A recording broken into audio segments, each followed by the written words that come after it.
Halo, selamat datang di channel Ruang Taktik. Di video kali ini, kita akan analisis kemenangan Real Madrid atas Chelsea di perempat final leg pertama UCL. Real Madrid masih superior atas Chelsea di laga ini pada banyak aspek. On possession, anak asuh Ancelotti ini unggul 57%, diikuti dengan 18 shot berbanding 7 dengan XG atau nilai peluangnya 2,29 berbanding 0,60 saja. The Blues sendiri masih menunjukkan banyak problem di mana anak asuh Lampard ini terlihat nggak punya chemistry antar pemainnya. Lampard belum bisa menyatukan tim baik dari segi mental maupun taktikal. Masalah Chelsea memang kompleks, dan lawan kali ini bukanlah lawan yang mudah, yaitu Real Madrid, pemilik gelar UCL terbanyak. Nah, penasaran bagaimana taktik Madrid mengalahkan Chelsea pada laga ini? Let's go, kita bahas sama-sama. Real Madrid menggunakan formasi pakemnya 4-3-3 dengan Camavinga yang diplot sebagai fullback kiri. Sementara yang diplot sebagai DM atau gelandang adalah Kroos didampingi Valverde serta Modric. Sementara Lampard turun dengan formasi 3 center back yang akan jadi 5 back ketika bertahan.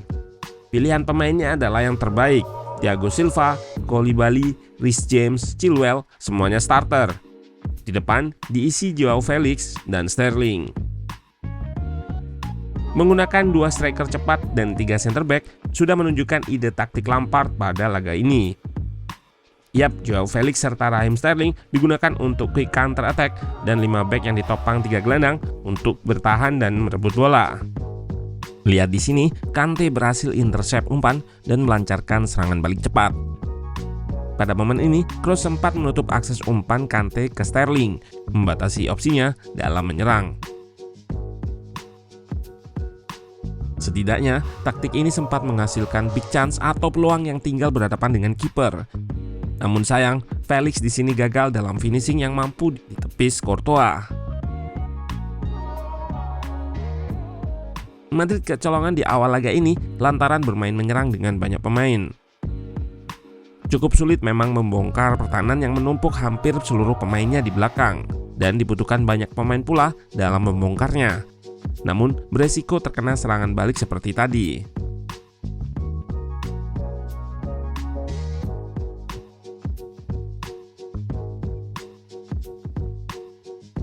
Pertahanan rapat Chelsea ini bukan tanpa celah. Secara taktikal akan ada ruang terbuka di samping gelandang jika bergeser ke kiri, begitu juga jika digeser ke kanan. Ancelotti tentu paham dengan hal ini. Taktik Madrid adalah mengekspos ruang tersebut dengan cara bermain di sisi tertentu. Dalam klip ini kiri, lalu switch ke kanan seperti ini. Dan Chelsea harus merespon dengan satu center back-nya yang naik. Backline nggak bisa bertahan secara pasif di belakang. Pada contoh ini, Koulibaly merespon serangan Madrid dengan cukup baik. Ia melakukan step up atau press naik ke depan.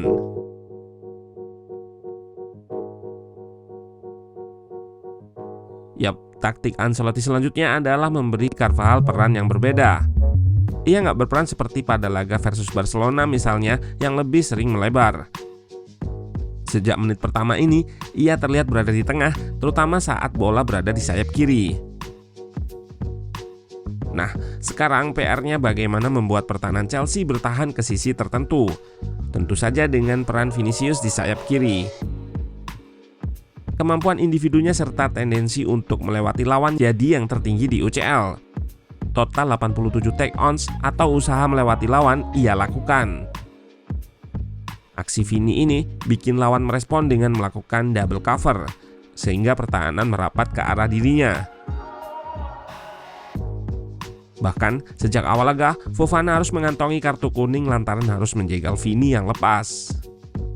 Dan bisa kita lihat peran Carvajal yang ke tengah ini di awal gol Real Madrid. Setelah memenangkan bola, Kroos langsung melakukan switch ke ruang yang ditinggal gelandang. Terlihat juga gelandang Chelsea merapat ke sisi kanan pertahanan, sehingga membuka ruang di sisi kiri yang langsung diekspos oleh Carvajal. Dengan umpan akuratnya, bisa menemukan Vini yang memberikan sontekan, lalu diteruskan oleh Benzema.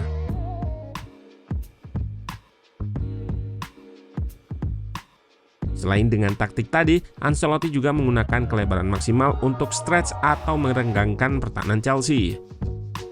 Meski taktik ini nggak menghasilkan gol, namun cukup merepotkan barisan 3 center back Chelsea.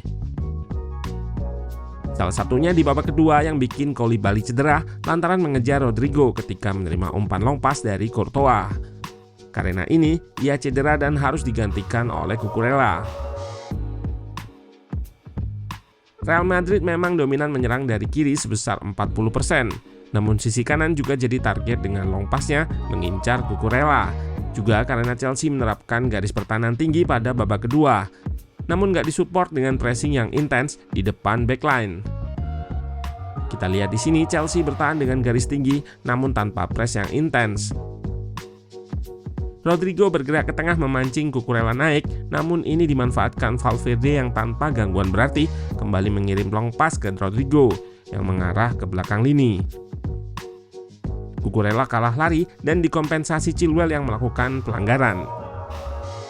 Foul ini masuk Doxo alias peluangnya udah hampir pasti jadi gol lantaran tinggal berhadapan dengan kiper. Karena terjadi di luar kotak penalti, hukumannya tepat, kartu merah dan foul. Bermain dengan 10 pemain tentu makin mempermudah Real Madrid dalam menyerang, dan dari situasi corner, Asensio mencetak gol. Pressing atau minimal mendekati lawan jadi problem Chelsea. Bisa kita lihat di sini, Kroos bebas dan situasinya menang jumlah tanpa gangguan berarti lagi. Asensio pun di luar kotak tanpa marking sehingga bisa menceploskan bola ke gawang Kepa. Bad defending from Chelsea.